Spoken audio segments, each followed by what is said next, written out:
எல்லாருக்கும் வணக்கம். நேத்து மார்க்கெட் வந்து ஃப்ளாட்டாக தான் வந்து க்ளோஸ் ஆயிருந்தது. எஃப்ஐடிஐ டேட்டா எடுத்து பார்த்தோம் அப்படின்னா, டிஐஐஸ் ஒரு 3800 கோடிக்கு பை பண்ணி மார்க்கெட்டை வந்து சப்போர்ட் பண்ணியிருக்காங்க. ஆனால் எஃப்ஐஐஸ் தொடர்ந்து வந்து செல்லிங் சைடில் தான் இருக்காங்க. 2457 கோடி ஒர்த் ஆஃப் ஷேர்ஸை வந்து நெட்டாக செல் பண்ணியிருக்காங்க.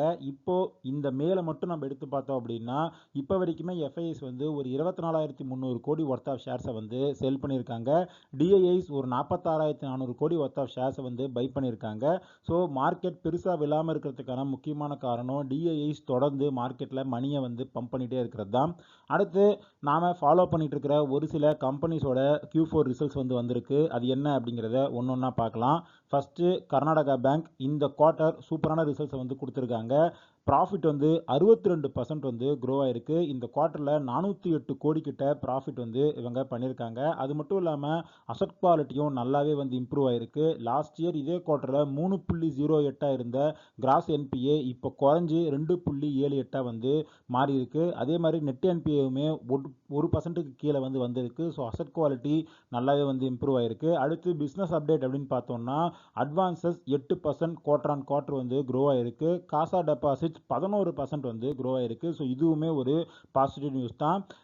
போர்டு வந்து ₹5 ஃபைனல் டிவிடெண்டாக இந்த ஷேருக்கு வந்து அனௌன்ஸ் பண்ணியிருக்காங்க. இந்த ஷேர் இன்னைக்கு ரிசல்ட்ஸ் வரத்துக்கு முன்னாடியே 2% அப்பில் தான் வந்து ட்ரேட் ஆகிட்டு இருந்தது. நாளைக்கு இந்த ஷேரில் ஒரு பாசிட்டிவ் மொமெண்டம் இருக்கிறதுக்கான வாய்ப்பு அப்படிங்கிறது அதிகமாக இருக்குது. புக் வேல்யூ பார்த்தோம் அப்படின்னா இந்த ரிசல்ட்டுக்கு அப்புறம் புக் வேல்யூ 330 ரூபா கிட்ட வந்து இருக்குது. அதோட கம்பேர் பண்ணும்போது இப்போ ஷேர் வந்து ஒரு 247 ரூபா அப்படிங்கிற லெவலில் தான் ட்ரேட் ஆகிட்டு இருக்கு. ஸோ இது வந்து வேல்யூவாக பார்த்தோம் அப்படின்னா ஒரு நல்ல ஒரு வேல்யூ பை தான். பட் இது ஒரு ரீஜனல் பேங்க், பெருசாக வந்து க்ரோத் அப்படிங்கிறது இல்லை அப்படிங்கிறதுனால தான் புக் வேல்யூக்கும் கீழே வந்து ரொம்ப நாளாக ட்ரேட் ஆகிட்டு இருக்கு. ஸோ நாளைக்கு எப்படி ரியாக்ட் பண்ணுது, எங்கேயாவது ஒரு ஆப்பர்ச்சுனிட்டி வருதா அப்படிங்கிறத பொறுத்து வந்து கொஞ்சம் கொஞ்சமாக வந்து இந்த ஷேரில் பொசிஷன் அப்படிங்கிறத நாம் பில்ட் பண்ணலாம். இப்போ வரைக்கும் இந்த ஷேர் வந்து என்கிட்ட கிடையாது. பட் இந்த ரிசல்ட் நல்லா இருக்குது. குவாலிட்டியும் வந்து அசட் குவாலிட்டியும் வந்து இம்ப்ரூவ் ஆகிருக்கு. வேல்யூவும் வந்து இந்த ஷேரில் இருக்குது அப்படிங்கிறதுனால வெயிட் பண்ணி எப்படி வந்து இது ஷேர் மூவ் ஆகுது அப்படிங்கிறத பார்க்கலாம். அடுத்து நான் தொடர்ந்து வீடியோவில் டிஸ்கஸ் பண்ணிட்டு இருக்கிற ஜைடஸ் லைஃப் சயின்சஸ் அவங்களோட Q4 ரிசல்ட்ஸை வந்து கொடுத்துருக்காங்க. ஆக்சுவலி பராக் பாரி அவங்களோட ஃப்ளெக்ஸி கேப் ஃபண்டை போய் எடுத்து பார்த்தோம் அப்படின்னா இந்த ஜைடஸ் லைஃப் சயின்சஸில் அவங்களோட இன்வெஸ்ட்மெண்ட்ஸை வந்து இன்க்ரீஸ் பண்ணிகிட்டே இருக்காங்க. இப்போ இந்த கம்பெனி Q4 ரிசல்ட்ஸ் எப்படி இருக்குது அப்படின்னு பார்த்தோம்னா சூப்பரான ரிப்போர்ட்டை தான் வந்து இந்த Q4ல வந்து அவங்க கொடுத்துருக்காங்க. ப்ராஃபிட் வந்து 9% வந்து இன்க்ரீஸ் ஆகிருக்கு. இதில் ஒரு கோர்ட் கேஸ் ரிலேட்டட் எக்ஸ்பென்ஸ் வந்து இந்த கம்பெனிக்கு இந்த குவார்ட்டரில் வந்து இருந்திருக்கு 397 கோடி. அதை வந்து எக்ஸ்க்ளூட் பண்ணிட்டு பார்த்தோம் அப்படின்னா ஆப்ரேஷனல் ப்ராஃபிட் அப்படிங்கிறது 15% இயர் ஆன் இயர் வந்து இன்க்ரீஸ் ஆகிருக்கு. ஸோ இது வந்து நல்ல ஒரு ரிசல்ட். அதே மாதிரி ரெவன்யூ பார்த்தோம் அப்படின்னா இந்த Q4ல 16% வந்து அப் ஆயிருக்கு. டிவிடெண்டாக 2.75 ரூபா அப்படிங்கிற மாதிரி அனௌன்ஸ் பண்ணியிருக்காங்க. ப்ராஃபிட் மார்ஜின் பார்த்தோம் அப்படின்னா ரொம்ப சூப்பராகவே இருக்குது. 33.7% ப்ராஃபிட் மார்ஜினில் இந்த கம்பெனி வந்து ரன் பண்ணிட்டு இருக்காங்க. அடுத்து இந்த ரிசல்ட்ஸோடு சேர்த்து பைபேக்ஸ்க்கு வந்து அப்ரூவ் பண்ணியிருக்காங்க. ஷேரை வந்து 1100 ரூபா அப்படிங்கிற ப்ரைஸில் வந்து பைபேக் பண்ண போகிறாங்க. ஸோ இப்போ இருக்கிற ப்ரைஸை வச்சு பார்த்தோம் அப்படின்னா 16% வந்து ப்ரீமியம் டெண்டர் ரூட் மூலமாக 95.65 லட்சம் ஷேர்ஸை வந்து பை பண்ண போகிறோம் அப்படிங்கிற மாதிரி அப்டேட் பண்ணியிருக்காங்க. அதுக்கான ரெக்கார்ட் டேட் வந்து May 29, 2026. ஸோ டீட்டெயில்ஸ் வந்ததுக்கப்புறம் இது எப்படி அப்ளை பண்ணுறது, நம்ம அப்ளை பண்ணலாமா வேணாமா அப்படிங்கிறத பற்றி நாம் பொறுத்திருந்து பார்க்கலாம். அடுத்து இந்த ரிசல்ட்ஸில் பிஸ்னஸ் வைஸ் அப்டேட் என்ன அப்படிங்கிறதையும் கொடுத்துருக்காங்க. இந்தியாவில் அவங்களோட ஃபார்முலேஷன் பிஸ்னஸ் அப்படிங்கிறது இயர் ஆன் இயர் 14% வந்து க்ரோ ஆகி 1752 கோடியாக வந்து இருக்குது. அதுவும் இந்த குரோனிக் தெரப்பீஸ் அதே மாதிரி ஸ்பெஷாலிட்டி செக்மெண்ட்ஸ் ஆங்காலஜி, நெப்ராலஜி இந்த மாதிரியான செக்மெண்ட்ஸில் அவங்களோட க்ரோத் அப்படிங்கிறது இந்தியாவில் ரொம்ப நல்லாவே இருந்திருக்கு. அடுத்து இன்டர்நேஷ்னல் மார்க்கெட்ஸில் பார்த்தோம் அப்படின்னா 45% இவங்க பிஸ்னஸ் வந்து க்ரோ ஆகிருக்கு. எமர்ஜிங் மார்க்கெட்ஸ் அண்ட் யூரோப் இது ரெண்டுலேயுமே இவங்களோட சேல்ஸ் அப்படிங்கிறது நல்லாவே வந்து பிக்கப் ஆகிருக்கு அப்படிங்கிற மாதிரி சொல்லியிருக்காங்க. அடுத்து கன்சியூமர் வெல்னஸ் இந்த செக்மெண்ட்டில் 61% ரெவன்யூ அப்படிங்கிறது க்ரோ ஆகிருக்கு. இன்டர்நேஷ்னல் செக்மெண்ட்டில் ஸ்கின் அண்ட் நியூட்ரிஷன் இது ரெண்டுலேயுமே இந்த கன்சியூமர் வெல்னஸ் ப்ராடக்ட்ஸ் வந்து நல்லாவே சேல் ஆகிட்டதுனால இந்த ரெவன்யூ ஜம்ப் அப்படிங்கிறது இந்த செக்மெண்ட்டில் இருக்குது அப்படிங்கிற மாதிரி அப்டேட் பண்ணியிருக்காங்க. அதே சமயத்தில் நார்த் அமெரிக்காவில் பார்த்தோம் அப்படின்னா இயர் ஆன் இயர் 6% வந்து சேல்ஸ் வந்து குறைஞ்சிருக்கு. But quarter on quarter compare பண்ணும்போது அங்கேயுமே 5% க்ரோத் அப்படிங்கிறத பண்ணியிருக்காங்க. ஸோ ஓவராலாக பிஸ்னஸ் வந்து சூப்பராக இருக்குது. ரிசல்ட்ஸுமே நல்லா வந்து கொடுத்துருக்காங்க. ஸோ இந்த ஷேரில் ஒரு பாசிட்டிவ் மொமெண்டம் அப்படிங்கிறது இருக்கும் அப்படிங்கிற மாதிரி நினைக்கிறேன். நம்ம டிஸ்கஸ் பண்ணும்போது 900 ரூபாய்க்கு கீழே வந்து இருந்துச்சு. இப்போவே இந்த ரிசல்ட்டுக்கு முன்னாடி 1000 ரூபாய்க்கு மேலே வந்து இந்த ஷேர் ட்ரேட் ஆகிட்டு இருக்கு. நாளைக்கு பாசிட்டிவ் ஓப்பன் ஆகும். இதுக்கப்புறம் எங்கேயாவது ஒரு ஆப்பர்ச்சுனிட்டி கிடைக்குது. இப்பவுமே இது வந்து ஒரு நல்ல வேல்யூ பை தான். இல்லை திரும்ப 1000 ரூபாய்க்கு கீழே வருது, 950 ரூபா அந்த மாதிரி ரேஞ்சில் கிடைக்குது அப்படின்னா அப்பயுமே வந்து நம்ம கொஞ்சம் அதிகமாகவே இந்த ஷேர்ஸை கன்சிடர் பண்ணலாம் அப்படிங்கிறது தான் என்னோட ஒரு தனிப்பட்ட ஒப்பீனியனாக இருக்குது. அடுத்து இந்த ரிசல்ட்ஸோடு சேர்த்து ஃபினான்ஷியல் இயர் 27க்கான கைடன்ஸை வந்து கொடுத்துருக்காங்க. அதில் அவங்க என்ன சொல்லியிருக்காங்க அப்படின்னா ஹை டீன், அதாவது 20%க்குள்ள ஒரு நல்ல ரெவன்யூ க்ரோத்தை வந்து நாங்கள் எக்ஸ்பெக்ட் பண்ணுறோம் அப்படிங்கிற மாதிரி அப்டேட் பண்ணியிருக்காங்க. ஸோ ஃபார்வர்ட் கைடன்ஸுமே வந்து ரொம்ப நல்லாவே வந்து இந்த ஷேரில் வந்து கொடுத்துருக்காங்க. அடுத்து டிவிஎஸ் மோட்டார் அவங்களோட ஓவரால் ஃபினான்ஷியல் இயர் 26 பர்ஃபார்மன்ஸ் எப்படி இருக்குது அப்படிங்கிறத பற்றி எக்ஸ்பிளைன் பண்ணியிருக்காங்க. இந்த ஃபினான்ஷியல் இயர் 27ல் ரெவன்யூ பார்த்தோம் அப்படின்னா லாஸ்ட் இயரோட கம்பேர் பண்ணும்போது 30% வந்து இன்க்ரீஸ் ஆகிருக்கு. ப்ராஃபிட் 38.8% வந்து அப் ஆயிருக்கு. மார்ஜின் பார்த்தோம் அப்படின்னா போன வருஷம் 12.3% இருந்தது, இப்போ இன்க்ரீஸ் ஆகி 12.9% ஆயிருக்கு. நம்பர் ஆஃப் யூனிட்ஸ் சோல்ட் ஆனது அப்படிங்கிறது ஓவராலாக 24% வந்து க்ரோ ஆயிருக்கு. அதுலேயும் ஸ்பெசிஃபிக்காக பார்த்தோம் அப்படின்னா 3 வீலர் சேல்ஸில் 63% அவங்களோட நம்பர் ஆஃப் யூனிட்ஸ் வந்து இன்க்ரீஸ் ஆயிருக்கு. இவி சேல்ஸ் நல்லாவே வந்து பிக்கப் ஆயிருக்கு. லாஸ்ட் இயரோட கம்பேர் பண்ணும்போது 33% வெஹிக்கிள்ஸை அதிகமாக வந்து விற்றுருக்காங்க. இந்த ஒரு ஃபினான்ஷியல் இயரில் மட்டும் 3.71 லட்சம் யூனிட்ஸ் வந்து இவி வெஹிக்கிள்ஸை வந்து இந்த கம்பெனி சேல் பண்ணியிருக்காங்க. ஸோ ரிசல்ட்ஸ் வந்து இந்த அளவுக்கு இயர் ஆன் இயர் கம்பேரிசனில் நல்லா இருந்தாலும் ஷேர் வந்து கடந்த ஒரு மாதத்தில் 12% கிட்ட கரெக்டாக இருக்குது. அதுக்கான காரணம் என்ன அப்படின்னு பார்த்தோம்னா நாம் நியூஸ்லேயே கடந்த வாரத்தில் பார்த்த மாதிரி டிவிஎஸ் வந்து இந்த ஜனா ஸ்மால் ஃபினான்ஸ் பேங்க்கில் வந்து ஒரு 10% கிட்ட ஷேரை வந்து பை பண்ண போகிறாங்க. ஸோ அந்த இன்வெஸ்ட்மெண்ட் அப்படிங்கிறது இன்வெஸ்டர்ஸ்க்கு வந்து உகந்ததாக வந்து இல்லை. அப்படிங்கிறதுனால தான் இந்த ஷேரை வந்து தொடர்ந்து அடிச்சுக்கிட்டே இருக்காங்க. பட் இருந்தாலும் இப்போ இதில் ஏதாவது ஒரு ஆப்பர்ச்சுனிட்டி இருக்குது அப்படின்னு பார்த்தோம்னா என்னை பொறுத்த வரைக்கும் இந்த ஷேர் இப்போவுமே கொஞ்சம் வேல்யூ அதிகமாக தான் வந்து ட்ரேட் ஆகிட்டு இருக்கு. பிஇ பார்த்தோம் அப்படின்னா 49. ஒரு ஆட்டோமொபைல் செக்மெண்ட்டில் இந்த அளவுக்கான ஒரு ப்ரீமியமில் ட்ரேட் ஆகிற கம்பெனி அப்படிங்கிறது டிவிஎஸ் மோட்டாராக தான் இருக்கும். ஸோ இந்த பிஇயில் இதில் வந்து என்ட்ரி எடுக்கிறது அப்படிங்கிறது நல்லதாக வந்து இருக்காது. ஸோ பிஇ வந்து கொஞ்சம் குறைஞ்சி இந்த ஷேரில் இன்னும் ஒரு 20-30% கரெக்ஷன் வருது அப்படின்னா அப்போ வந்து இதில் நமக்கு ஒரு ஆப்பர்ச்சுனிட்டி அப்படிங்கிறது ஓப்பன் ஆகும். அடுத்து இண்டஸ்இண்ட் பேங்க் ப்ரீவியஸாக போன வருஷம் ஒரு பெரிய அக்கௌண்டிங் ரிலேட்டட் டிஸ்கிரிபன்சிஸ் வந்து அதனால் நல்லா வந்து அடி வாங்கின ஒரு பேங்க் என்கிட்ட இருந்துச்சு. பட் ஆனால் நான் வந்து ஒரு ஹை பாயிண்டில் விற்றுட்டு அதுக்கப்புறம் வந்து இந்த ஷேரை வந்து பை பண்ணல. இப்போது அந்த அக்கௌண்டிங் இஷ்யூஸ் ரிலேட்டடாக ஒரு SFIO, அதாவது சீரியஸ் ஃப்ராட் இன்வெஸ்டிகேஷன் ஆஃபீஸர் அப்படிங்கிறவர் வந்து நியமிச்சிருந்தாங்க. இப்போ அதில் அவங்க என்ன சொல்லியிருக்காங்க அப்படின்னா இந்த பேங்க்கில் ஃப்ராட் அப்படிங்கிறது நடந்திருக்கு, அக்கௌண்டிங் இஷ்யூஸ் அப்படிங்கிறது இருக்குது அப்படிங்கிற மாதிரி சொல்லியிருக்காங்க. 1000 கோடி அன்வெரிஃபைட் ட்ரெஷரி ட்ரேட்ஸும் 2000 கோடி லோன் மிஸ்கிளாசிஃபிகேஷனும் வந்து நடந்திருக்கு அப்படிங்கிற மாதிரி அப்டேட் பண்ணியிருக்காங்க. ஸோ இது திரும்ப இண்டஸ்இண்ட் பேங்க் மேலே ஒரு ப்ரெஷரை வந்து கொண்டு வரதுக்கான வாய்ப்பு அப்படிங்கிறது அதிகமாக இருக்குது. ஸோ இதுக்கு பேங்க் வந்து எப்படி ரெஸ்பாண்ட் பண்ணுது அப்படிங்கிறத நாம் பொறுத்திருந்து தான் பார்க்கணும்.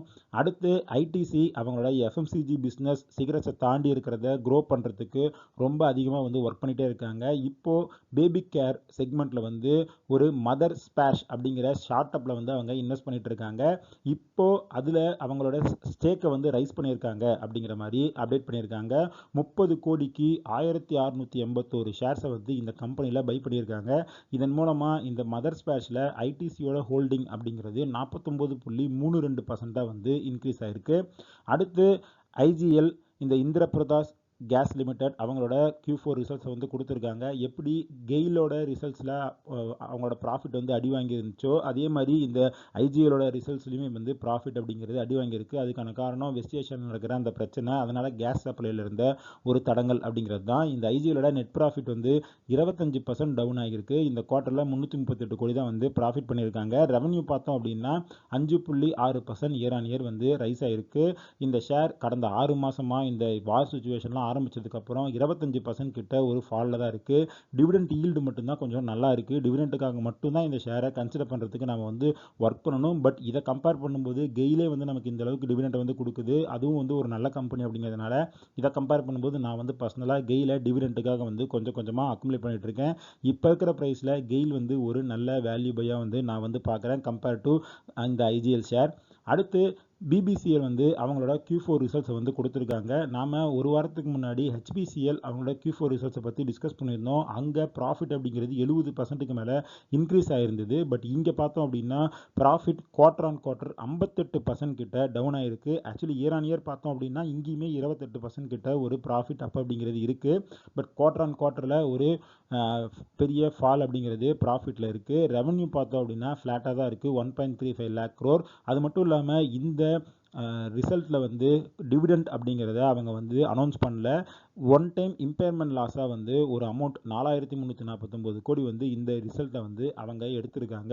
ஸோ கம்பேர் பண்ணி பார்த்தோம் அப்படின்னா ஹெச்பிசிஎலோட பிபிசிஎல் ரிசல்ட்ஸ் அப்படிங்கிறது மோசமாக தான் இருக்குது. இன்றைக்கி ரிசல்ட்ஸ்க்கு முன்னாடி 2% அப்பாகி ஷேர் வந்து ட்ரேட் ஆகிட்டு இருக்குது. அதுக்கான காரணம் பெட்ரோல் டீசல் ப்ரைஸை வந்து இன்க்ரீஸ் பண்ணி அனௌன்ஸ் பண்ண அந்த அனௌன்ஸ்மெண்ட் தான். நாம் முன்னாடி ஹெச்பிசிஎல் வீடியோலேயே டிஸ்கஸ் பண்ணியிருப்போம். Q1 ஃபினான்ஷியல் இயர் 27 ரிசல்ட்ஸ் வந்தால் தான் இந்த லாஸ்லாம் வந்து இந்த கம்பெனிஸ்க்கு எவ்வளோ இருக்குது அப்படிங்கிறது நமக்கு தெரியும். அப்போ இந்த ஷேர்ஸில் வந்து ஒரு ஆப்பர்ச்சுனிட்டி அப்படிங்கிறது ஓப்பன் ஆகும். இந்த மாதிரியான ஷேர்ஸ் ஹெச்பிசிஎல் பிபிசிஎல் இது எல்லாமே நம்ம டிவிடெண்ட்டுக்காக மட்டும்தான் கொஞ்சம் கொஞ்சமாக வந்து அக்குமுலேட் பண்ண முடியும் நம்மளோட டிவிடெண்ட் போர்ட்ஃபோலியோவில். அது எந்த அளவுக்கு கம்மி ப்ரைஸில் வந்து வாங்குறோமோ அந்த அளவுக்கு நமக்கு டிவிடெண்ட் ஈல்டு அப்படிங்கிறது நல்லாவே கிடைக்கும். ஸோ அடுத்த ரிசல்ட்ஸ் வர வரைக்கும் இந்த ஷேர்ஸ் எல்லாத்தையுமே வாட்சஸில் மட்டும்தான் வந்து நான் வந்து இப்போதைக்கு போட்டு வச்சுருக்கேன். அடுத்து நிஃப்டி 50 இண்டெக்ஸில் வந்து ஒரு ரீசஃபில் வந்து நடக்க போகுது அப்படிங்கிற மாதிரி சொல்லியிருக்காங்க. செப்டம்பரில் நடக்கிற அந்த ரீசஃபில் விப்ரோ வந்து நிஃப்டி 50 விட்டு வெளியே போயிட்டு பிஎஸ்சி ஷேர் வந்து உள்ளே வரப்போகுது அப்படிங்கிற மாதிரி சொல்லியிருக்காங்க. இதில் நோட் பண்ண வேண்டிய விஷயம் என்ன அப்படின்னா பிஎஸ்சி ஷேரோட பிஇ ரேஷியோ அப்படிங்கிறது ஆல்ரெடி 67 பிஇ கிட்ட இருக்குது. ஸோ அது திரும்ப உள்ளே வரும்போது ஓவராலாக நிஃப்டி 50யை திரும்ப ஒரு காஸ்ட்லியான ஒரு பிஇக்கு வந்து இந்த ஷேர் வந்து கொண்டு போகும். பட் இந்த நியூஸ்னால இந்த 2 நாளில் பிஎஸ்சி ஷேர்ஸ் வந்து ஒரு 4% கிட்ட அப்பாகி ரன் ஆகிட்டு இருக்கு. அடுத்து இன்டர்நேஷ்னல் மார்க்கெட்டில் நேற்று என்னென்ன மாதிரியான டெவலப்மெண்ட்ஸ் வந்து நடந்திருக்கு அப்படிங்கிறத பார்க்கலாம். அமெரிக்கா கிட்ட ஈரானியன் வந்து அவங்களோட ரிவர்ஸ்டு ப்ரப்போஸலை வந்து சப்மிட் பண்ணியிருந்தாங்க. பட் அதுக்கப்புறம் ட்ரம்ப் வந்து ஈரான் மேலே நான் ஒரு பெரிய தாக்குதல் வந்து பண்ண போகிறேன் அப்படிங்கிற மாதிரி அனௌன்ஸ் பண்ணியிருக்காரு. திரும்ப இந்த 2 கண்ட்ரீஸ்க்குமான டென்ஷன் அப்படிங்கிறது இன்க்ரீஸ் ஆகிருக்கு. பட் இதுக்கு ஈரான் என்ன சொல்லியிருக்காங்க அப்படின்னா என்ன மாதிரியான அட்டாக் பண்ணாலும் அதை ஃபேஸ் பண்ணுறதுக்கு நாங்கள் ரெடியாக வந்து இருக்கோம் அப்படிங்கிற மாதிரி ரெஸ்பாண்ட் பண்ணியிருக்காங்க. ஸோ இது திரும்ப அவர் வாய் வழியாக சும்மா வந்து மிரட்டுறாரா இல்லை எந்த மாதிரியான ஒரு கான்சிக்வன்சஸ் கொண்டு போகுது அப்படிங்கிறத நாம் பொறுத்திருந்தான் பார்க்கணும். அடுத்து அமெரிக்காவில் பார்த்தோம் அப்படின்னா நேற்று மார்க்கெட் ஓப்பன் ஆனவுடனே 1% கிட்ட நாஸ்டாக் 100 வந்து ஃபால் ஆச்சு. அதுக்கான காரணம் என்ன அப்படின்னா இந்த க்ரூட் ஆயில் ப்ரைஸ் வந்து ரொம்ப அதிகமாக இன்டர்நேஷனல் மார்க்கெட்டில் இருக்கிறதுனால இன்ஃப்ளேஷன் ஃபியர்ஸ் அப்படிங்கிறது அமெரிக்காவில் ரொம்ப அதிகமாக இருக்குது.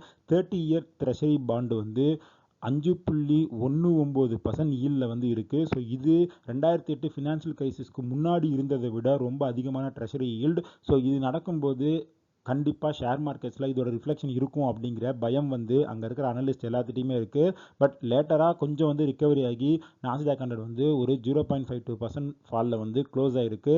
நாம் இன்றைக்கி மார்க்கெட் எப்படி ஓப்பன் ஆகும் அப்படின்னு பார்த்தோம்னா இங்கே நெகட்டிவாக ஓப்பன் ஆகிறதுக்கான வாய்ப்பு அப்படிங்கிறது அதிகமாக இருக்குது. கிட்டத்தட்ட ஒரு 100 பாயிண்ட்ஸ் கிட்ட ஒரு நெகட்டிவ் ஓப்பனிங்கை தான் கிஃப்ட் நிஃப்டி வந்து கொடுக்கும். ஸோ மார்க்கெட்டில் ஏதாவது ரிக்கவரி நடக்குதா இல்லை ஃபால் அப்படிங்கிறது இன்டென்சிஃபை ஆகுதா அப்படிங்கிறத நாம் பொறுத்திருந்து பார்க்கலாம். ஸோ இந்த வீடியோவில் நம்ம டிஸ்கஸ் பண்ண எல்லா விஷயங்களுக்கும் உங்களுக்கு யூஸ்ஃபுல்லாக இருக்கும் அப்படின்னு நான் நம்புகிறேன்.